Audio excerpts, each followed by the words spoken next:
मैं हूं रजनी चौबे और आप देख रहे हैं न्यूज़ 18 का डिजिटल प्लेटफॉर्म। हम इस वक्त बात करेंगे बहुत बड़ी खबर की, भारत का ऑपरेशन सिंदूर। इस हमले में पाकिस्तान के 7 शहरों के 9 आतंकी ठिकानों को निशाना बनाया गया है। अब तक मिली जानकारी के मुताबिक इसमें 100 से ज्यादा आतंकी मारे गए हैं।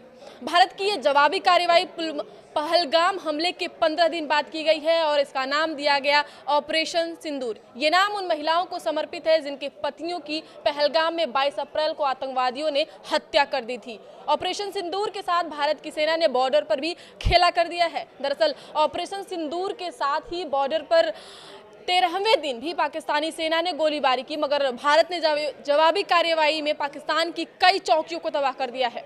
पहलगाम हमले का बदला लेने में यूं ही 14 दिन नहीं लगे। दिल्ली में दिन रात तैयारियां चल रही थी कि किन जगहों पर हमला करना है। दरअसल भारत आतंकियों के नर्क भेजने की तैयारी कर रहा था। आज के हमले से कम यही पता चलता है। भारत ने जिन जगहों को तबाह किया था वह हाफिज सईद और मसूद अजहर के मदरसे थे। यहाँ पर ही छोटे बालकों का ब्रेन वॉश करके आतंकी बनाया जाता था। ऑपरेशन सिंदूर का डंका बज चुका है। पूरे देश में सेना को वाहवाही मिल रही है। शुभम द्विवेदी की पत्नी का सवेरे सवेरे बयान आया है कि उनकी पत्नी ने कहा, मैं अपने पति की मौत का बदला लेने के लिए पीएम मोदी को धन्यवाद देना चाहती हूँ। मेरे पूरे परिवार को उन पर भरोसा था। जिस तरह से उन्होंने पाकिस्तान को जवाब दिया, उसने हमारे भरोसे को कायम रखा है। यही मेरे पति को सच्ची श्रद्धांजलि है। मेरे पति आज जहां भी होंगे उन्हें शांति मिलेगी।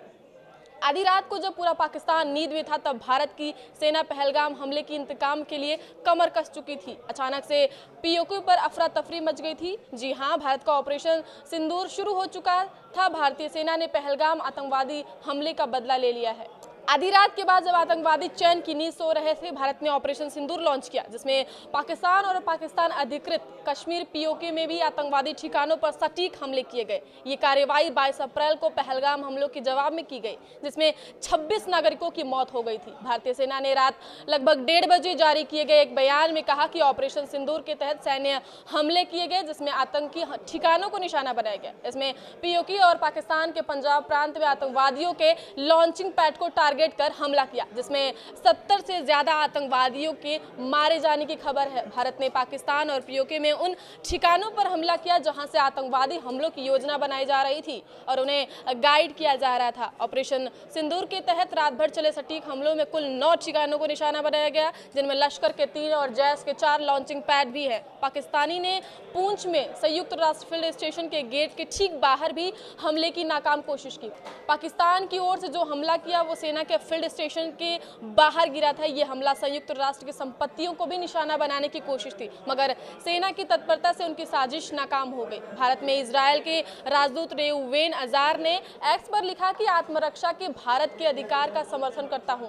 आतंकवादियों को जान लेना चाहिए कि निर्दोषों के खिलाफ किए गए उनके घिनौने अपराधों से बचने के लिए अब कहीं कोई जगह नहीं है।